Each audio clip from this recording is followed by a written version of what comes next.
ఆదిలాబాద్లో కవిత మాట్లాడుతున్నారు. లైవ్ చూద్దాం. లేదు, నీళ్లు లేదు, దారుణమైన పరిస్థితిలో ఉన్నటువంటి ఆదివాసీల కోసం ఎందుకు ఒక అడుగు ముందుకేస్తలేరు? ఎందుకు మీకు పెద్ద మనసు వస్తలేదు? ఎందుకు వారికి రిజిస్ట్రేషన్ చేస్తలేరని నేను ప్రశ్నిస్తూ ఉన్నాను.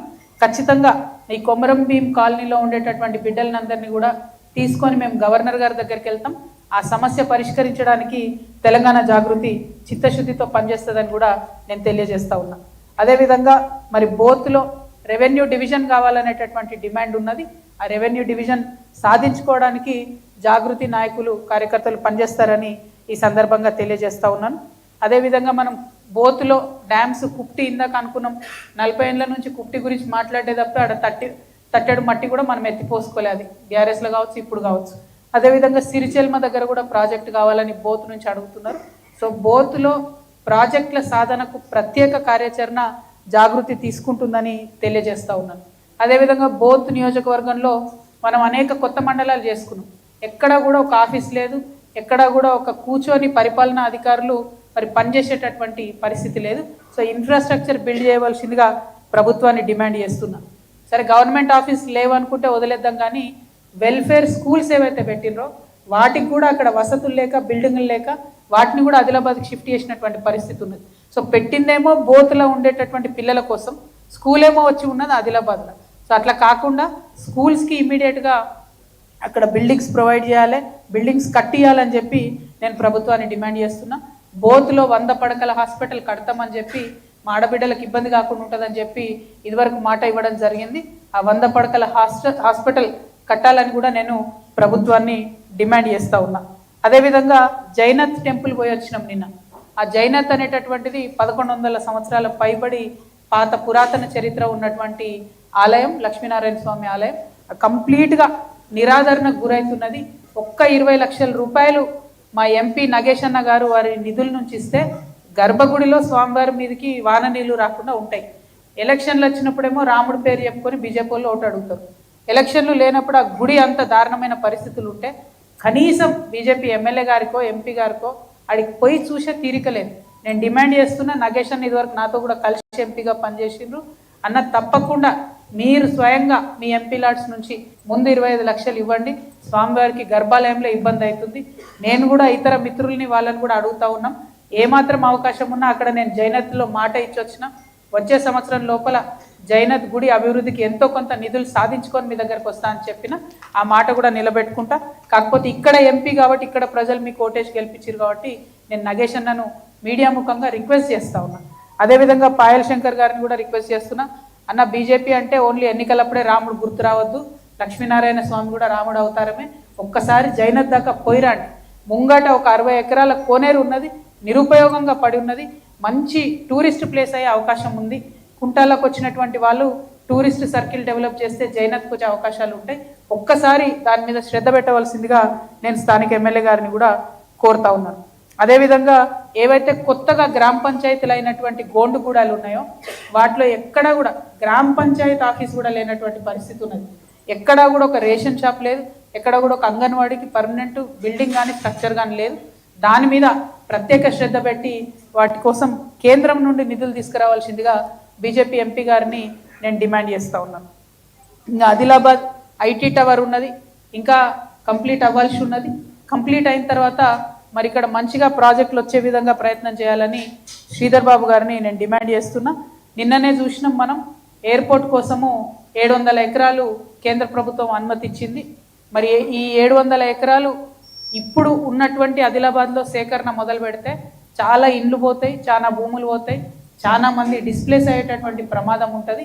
నేను నిన్న చాలా మందితో ఇంటరాక్ట్ అయిన ప్రాథమికంగా చెప్తున్నటువంటి విషయం ఏంటంటే, కొంచెం ఆదిలాబాద్ ఊరు బయట కనుక ప్రభుత్వ భూమి ఎక్కడుందో అక్కడ చూసి ఎయిర్పోర్ట్ కట్టుకుంటే ఆదిలాబాద్ టౌన్కి బాగుంటుంది.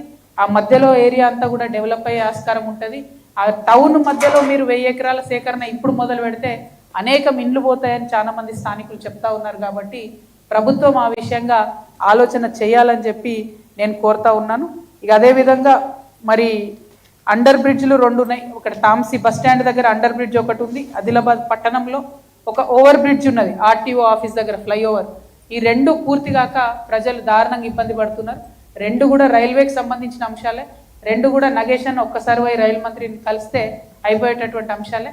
కాబట్టి బీజేపీ ఎంపీ గారు శ్రద్ధ పెట్టాలి ఈ విషయంలో కోరుతా ఉన్నా. కేసీఆర్ గారు అన్నాడు ఒక ప్రపోజల్ చేసిండు, పటాన్ చెరు, ఆర్మూర్, ఆదిలాబాద్ ఈ రైల్వే లైన్ చేస్తామని. ఆనాడే ప్రాథమికంగా సర్వేకు మేము ప్రయత్నం చేసినాం, కానీ అది అక్కడ ఆగిపోయి ఉన్నది. సో ఇప్పుడు ఇక్కడ ఉండేటటువంటి ఎంపీ గారు మిగతా ప్రజాప్రతినిధులు కలిసి ఆర్మూర్, ఆదిలాబాద్ రైల్వే లైన్ కోసం ప్రయత్నం చేయాలి. అది వచ్చినట్టయితే చాలా మంచి కనెక్టివిటీ పెరుగుతుంది. పెద్ద ఎత్తున ఈ ప్రాంతంలో ఇండస్ట్రీస్ వచ్చేటటువంటి అవకాశం ఉంటుంది. నిన్న నేను ఇక్కడ చూసిన దాని మొత్తంలో కూడా అర్థమైంది ఏంటంటే ఆదిలాబాద్లో చెప్పుకోదగ్గ పరిశ్రమ ఒకటి కూడా లేదు.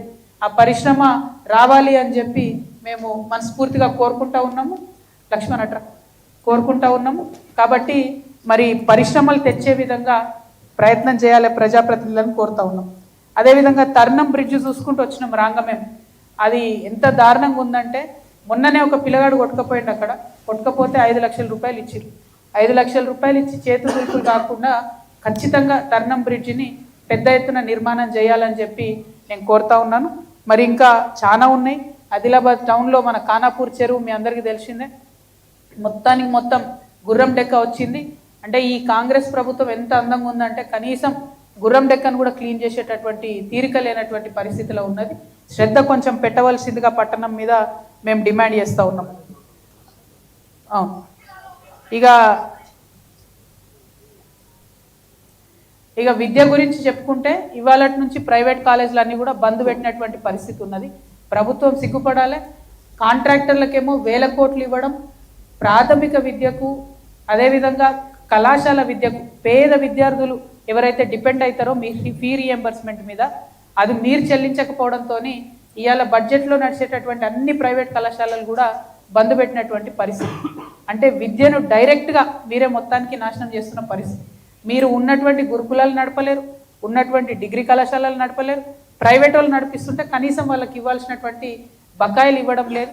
మేము సంపూర్ణంగా ప్రైవేటు కళాశాలల వాళ్లకు మద్దతు ప్రకటిస్తూ ఉన్నాం ఈ విషయంలో. ఎందుకంటే మీరు పేద పిల్లలకు చదువు చెప్పడంలో ప్రభుత్వం కన్నా ఒక అడుగు ముందున్నారు. మీకు రావాల్సిన బకాయిలు మీరు రాకపోవడం అన్నది చాలా దారుణం. కాకపోతే ఏమాత్రం అవకాశం ఉన్నా పిల్లలకు చదువులు సెమిస్టర్ మీద ఎఫెక్ట్ పడకుండా చూడాలని కూడా ప్రైవేట్ కళాశాలల వాళ్ళని నేను కోరుతా ఉన్నాను. ఒక రోజో 2 రోజో సింబాలిక్గా బంద్ పెట్టి ఆ తర్వాత పిల్లలకు చదువు చెప్పడం కంటిన్యూ చేయగలిగితే పరీక్షలు రాయడంలో వాళ్ళకి ఇబ్బంది రాదు. కాబట్టి ఆ దిశగా ప్రైవేట్ కళాశాల వాళ్ళు ఆలోచన చేయాలి. మీరు బంద్ పెట్టుండి మీకోసం మీ తరఫున మేమందరం కొట్లాడతాం, ప్రభుత్వం డబ్బులు ఇచ్చే విధంగా ఫైట్ చేస్తాం. ఎందుకంటే నేను కౌన్సిల్లో ఆ రోజు గట్టిగా సీఎం గారు నిలదీసినప్పుడు ఆయన ఒప్పుకున్నాడు. ఫీ రీఎంబర్స్మెంట్ మేము ప్రతి నెల వేస్తామని చెప్పి ఈఎంఐ కట్టినట్టు కడతామని చెప్పిండు, కానీ ఆ మాట తప్పిండు. కాబట్టి ప్రైవేట్ కళాశాల మిత్రులందరూ కూడా నేను రిక్వెస్ట్ చేస్తున్నా, సింబాలిక్ 1-2 డేస్ బంద్ చేయండి, కానీ ఆ తర్వాత పిల్లల చదువులు ఎఫెక్ట్ పడకుండా చూడాలని చెప్పి నేను కోరుతా ఉన్నా. ఇక మా ఆడబిడ్డల గురించి అయితే చెప్పుకునే అవసరమే లేదు. 1 కోటి మందిని కోటీశ్వరులు చేస్తా అని చెప్పిన సీఎం గారు ఇంతవరకు ఆ దిశగా అడుగులు వేయలేదు.